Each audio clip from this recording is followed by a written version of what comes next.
হযরত ওমর ফারুক ছদ্মবেশে আল্লাহর কোরআন দেখার জন্য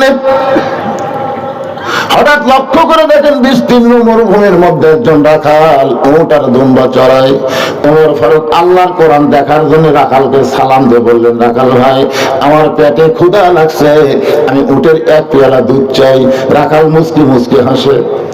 ওমর ফারুক বলে, রাখাল, আমি তোমার সালাম দিলাম, উটের দুধ চাইলাম, তুমি মুচকি মুচকি হাসার কারণ কি?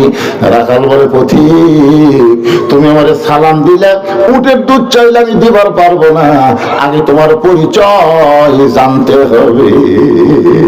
ইসলাম আন্দোলন যারা করে তারা কিন্তু আগে পরিচয় দেয়। জোরে কোন ঠিক কিনা?